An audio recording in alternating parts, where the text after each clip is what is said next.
Well, guys, it's Sunday afternoon, and the Warriors are playing right now, so I should be sitting down watching the Warriors-Kings game, but you know what? It's like almost 80 degrees out here today, and that means it's time to go for a bike ride. I could watch the game when I get back, or I can rewatch it later. I just want to go enjoy some of the sunshine. They built this new levee, which is, well, not new levee, excuse me. They built this bike path that's off of the levee that's out here, and I kind of want to go check it out. And it's supposed to be all paved now, and it goes all the way from my neighborhood all the way to the end of what's called the 8 Mile, which takes you to where all the boats are launching and the people go fishing and boating and whatever. It's a pretty good distance, and previously it was all rocks and dirt, so if I couldn't really ride my bike on it because it was a lot of like rocks. I mean, loose rocks and gravel, so it was really hard and difficult to kind of pedal on, and it wasn't enjoyable, so I never really rode my bike over there. But today we're going to check it out. Sorry for all the wind, and I just want to see what it looks like, and hopefully my allergies don't kick my ass. It's been kind of rough the last couple days. And I was a little bored with walking, so it's one of the reasons why we're going to take the bike out right now. See how we do. How's it going? All right, well, he ignored me. Anyway, let me get up on that levee, and then I'll start recording again. All right, we made it to where the levee is. Now, you come in through this entrance over here, which leads from my neighborhood. And normally where this darker blacktop is, that would be all dirt and rocks as far as you can see. And then this way, the path would go that way. And so I followed this one before, but what ends up happening with this one is the path ends, and then you have to cross like a really busy intersection to get to the other side of it. And then you can keep going. So it's not something I really like to do. I'm not really into playing chicken with cars, so we're gonna try this. This is brand new, and it looks really nice. It's brand new blacktop. You know, it's not the most exciting riding on a BMX bike. You know, I'd rather be out on a track or something, but this is gonna be cool. This is like a first time I've been out riding in a few months, because it's just been really bad out here. You know, weather-wise, it's been super cold, windy and raining, and then on top of that, you know, my mom had her health issues, and so I didn't really have, I wasn't taking a lot of time to go ride my bike. It was kind of like a little bit on the back burner. And so anyway, we're gonna take advantage of this weather, although it's kind of windy. You can see the water's rippling towards me. So that tells you I'm going against the wind right now. But this is, as far as bike path is concerned, this looks pretty nice. I haven't even walked out here yet, so we'll see how far it goes. A friend of mine told me it goes all the way out to the end, where there's another channel of water over there. That's where all the boats and all that are. People actually live out there on their houseboats. And then here's all the new development going on. All those houses on the left, those are all new. And then behind me is the existing neighborhood where I'm at. So, wow, this is a big incline here. Feeling it. Anyway, let's keep moving. Woo, it's windy. This would be perfect if the wind wasn't in my face, but we're gonna make the best of it. I know the ride back is gonna be awesome because it's the wind's gonna be on my back. I only have about 35-40 minutes of playtime because I need to I'm going to the movies here in a little while, so that's why I wanted to get on the bike for a little bit before I go sit back on my butt and go watch a movie. I want to go see that movie Air, the thing about the Air Jordans. I had a original pair of Jordans from like 1984, and I really wish I still had those because they'd be worth a lot of money right now. Unfortunately, I don't have them, and I had about 6 pairs of Jordans that I had amassed over time. It wasn't like I went out and bought 6 pairs of shoes at once, but I took good care of them, so I used to have a small collection of them. And anyway, I had them in my house, and I remember I had got divorced, and I went to work. I was living by myself, and it was already hard enough to adjust to that.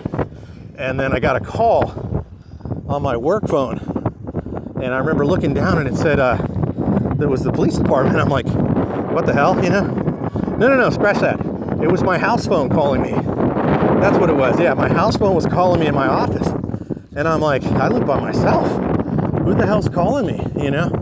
It freaked me out. So I went and I answered the phone, and it was a police officer, and he goes, you're probably wondering why I'm calling you from your house. And I'm like, absolutely, what are you doing in my house? And he said, hey, your house got broken into, your neighbors called, your garage door's open, and they know you're there by yourself. So I was like, oh, God's sakes, man. So I'm like, I'll be right there. So back then, I worked about 20 minutes from work, so, or 20 minutes from my house. So, you know, I packed up my stuff, drove home, and the police officer was in the house, and he goes, hey, your house is kind of a mess, sorry about that.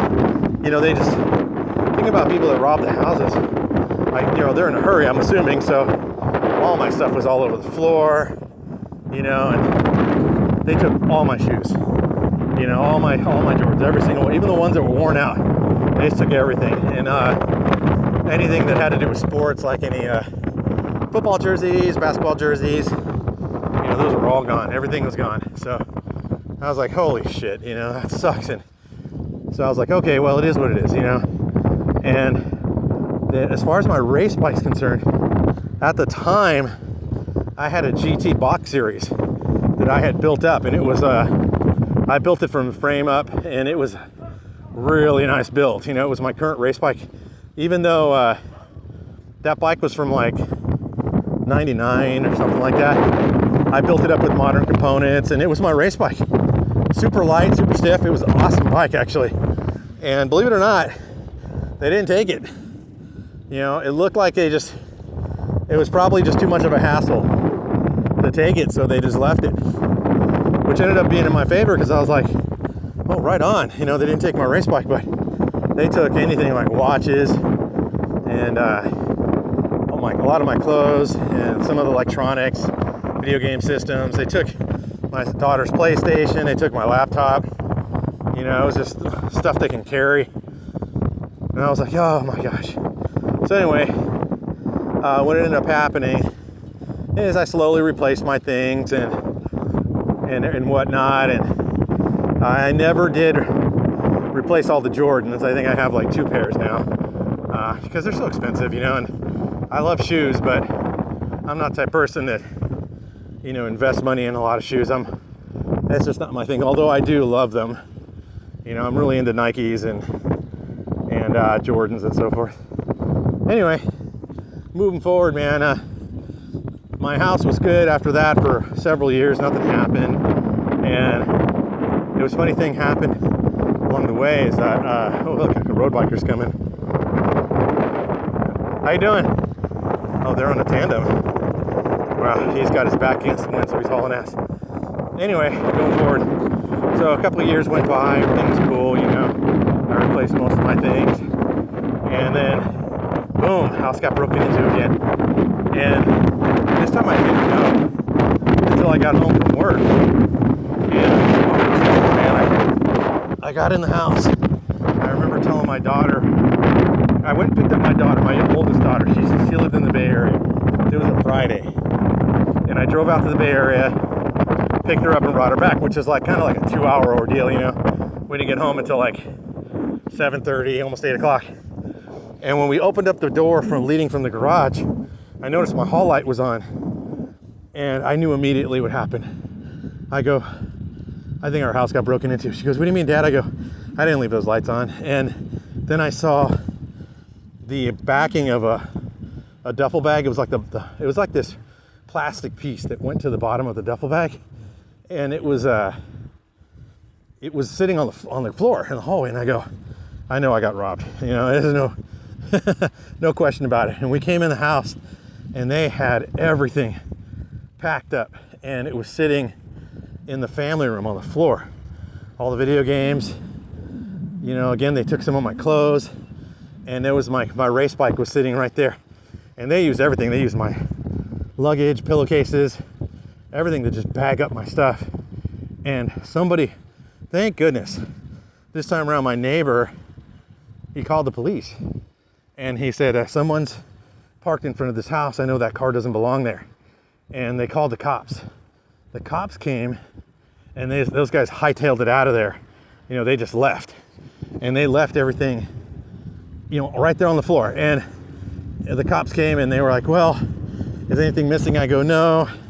Apparently they got scared and left. You can see where they jumped out of a back window. And whoever was driving them basically just left, you know, and left them there. And anyway, that's what happened. And I kept all my stuff.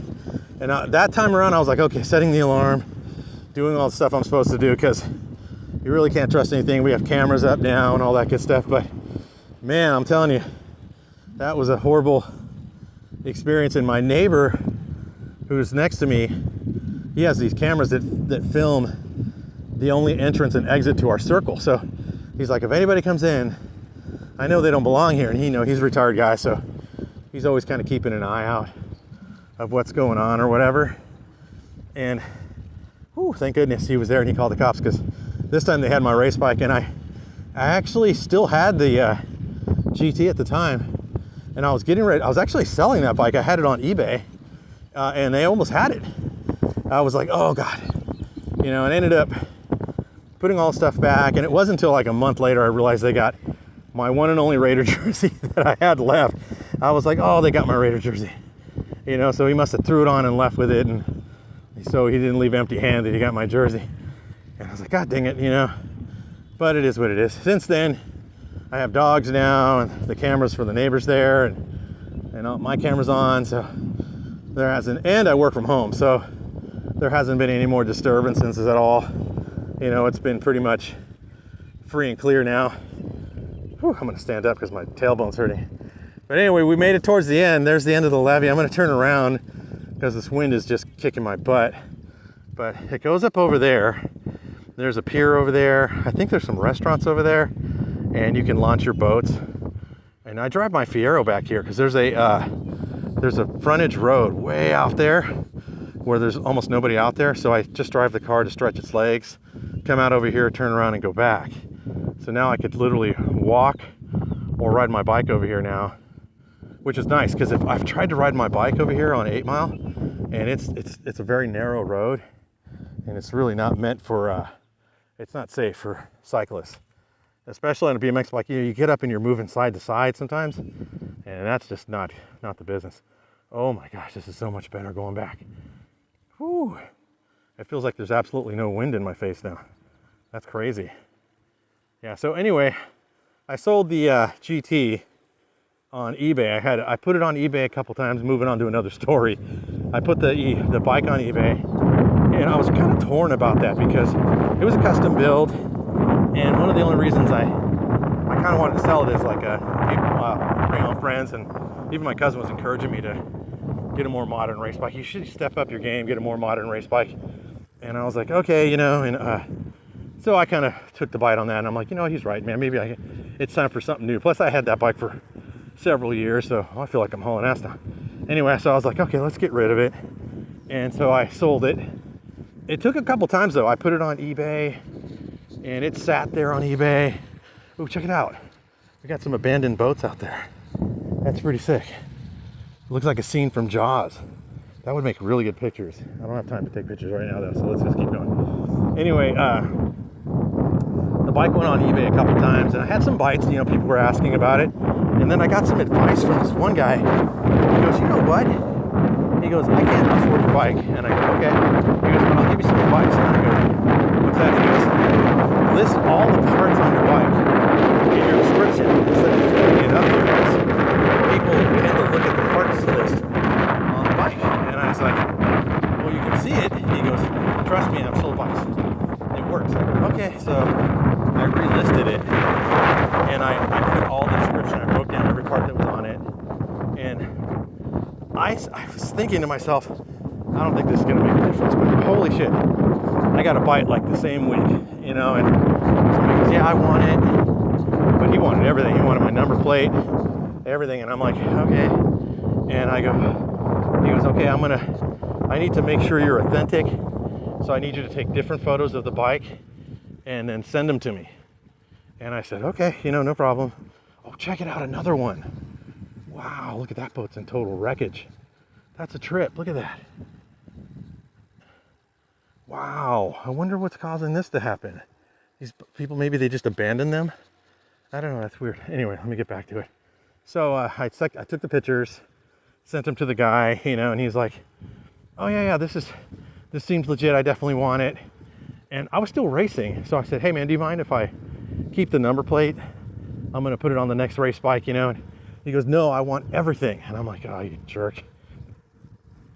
So I'm like, all right, man, you got it. So I broke the bike down as best I could, and then I went over to this place in Lodi where I ship my stuff, because I was really doing a lot of eBay back then. And the guy goes, oh, this is your biggest thing you've sold? And I go, yeah. And he helped me, man. He packed it all up. We bubble wrapped everything right in his shop. He was a really nice guy. He ran this FedEx store, and that's a whole other story. I'm gonna elaborate on that one in a second. But he got everything packed up for me, and we shipped it, and then it was sold. And then what I did, as soon as I got the money, I picked up a new Haro, and I bought like a Haro Annex, which I kind of like. I didn't really like it, and I was like, oh, I don't know why I did this, because the Haro Annex, it was I guess you could say, it's kind of an expert level bike. It wasn't like a pro level bike, and it was good. It was aluminum, had decent parts, and I was like, I'll buy this, whatever. And so I bought it, and I raced it for a couple years, and it was good. But like I said, it definitely wasn't the GT. My GT was lighter, and it felt smoother than the Haro. Like, I actually raced the Haro for a while. I did okay on it, but I started thinking about it, and I'm like, actually, I was doing better on the GT. I felt faster on that one. And I know it could have been psychological, whatever, but it is what it is, So the guy bought it. I bought the Haro, and immediately with the Haro, I noticed that, hey, how you doing? No one says hi to me. But anyway, I noticed that Haro was a more modern bike. It definitely had the look of a modern race bike. And I was like, oh, it's pretty cool, I picked up a new number plate for it, and that's all I needed. It was pretty much race ready. I had to trim the brake cable on it because it was cut really long. But other than that, it was good to go. And I raced it for a while, and I realized, I don't really like this bike that much. It's like every average new guy is riding one of these, and I don't want to be like that. So not to sound like I'm stuck up, but I just felt like I should be riding a better bike. So here's the funny story. I'm looking for frames because I'm thinking the components on this bike are decent. I'm gonna upgrade the frame, and then I'll slowly start changing the parts on it. And I'm looking around at frames and couldn't quite figure out what I wanted to do. And here's the cool part. At the time, Greg Hill was shutting down GHP. Like, he had enough. He was done racing and running the company. He wanted to move on to other things. And he was selling the newest GHP frames, which, mind you, those are like $400 frames. And he was selling them for $150 shipped. The minute I saw that, I ordered a bike. I mean, I was laying in bed. It was like middle of the night. And I go, these are going to sell out. I'm going to buy one right now. And I got up, turned on the lights, grabbed my wallet, ordered a frame. And it showed up a few days later. And they made you pick like a couple different choices. Hey, how's it going, man? Hello. And anyway, they said hi. So anyway, I ordered it. It showed up, and I got the blue one. So what he was saying is you need to order or pick 2 colors because they were going fast. And so if your first choice wasn't available, you had to take your second choice. So I picked this blue one because it was a really nice, kind of like a royal blue bike, and I still have that one. And then I said, let me pick a yellow one as my secondary because I didn't want another white one because the Haro was white, so I wanted to do something different. So anyway, I made it back already, guys. Let me get down this hill here. I'm gonna pause this story for 1 second so I can make this turn. All right, sorry about that. I'm back in the neighborhood now. Now the wind's in my face again. But anyway, I ordered the frame. It showed up, and I got the blue one, so I was super happy. And I noticed right away that the headset setup on the Haro wasn't gonna fit on the GHP. So I'm like, well, that's not gonna fit. And other than that, it was perfect. I bought a new chain because I wanted a chrome chain to go on it instead of a black one. And I put all the Haro components on the GHP. And that's pretty much the way it stayed. The only thing I've changed is I ended up switching out the sprocket on it because it was bent. I had like just a chrome moly sprocket. It was black and it was boring. So, and it had a bend in it. So I took it out and I put a blue one, kind of like a blue spider with a red chain ring to give it a little splash of color, and it came out really good. So that's the only change, and that became my race bike for years. That's the only one I've really been racing. And the cranks on it are still Haro cranks, and they're having issues. Something's wrong. They're kind of grinding. I need to take them apart and see what's going on with that. It's been like that for a long time, and I haven't really been riding it. And there's still a kink in the chain wheel, and I don't know what it is. It's like a tight spot, and with a whole new setup I thought that would alleviate the problem, but I think it's coming from something else. So I'm going to take apart the whole drivetrain and redo it. And I wanted to get another wheel set for it because I have a black wheel set with blue hubs from the Haro, so I want to upgrade the wheel set on that bike, or I might just go a whole other direction and build something completely different. You know, we'll see how that goes. Anyway, we're back home. That was a pretty brisk ride. That was a good one. I'm gonna go in, take a shower, get ready to go see a movie. But that was a good ride. That's a nice trail. Definitely gonna do that one again. All right, guys, talk to you soon.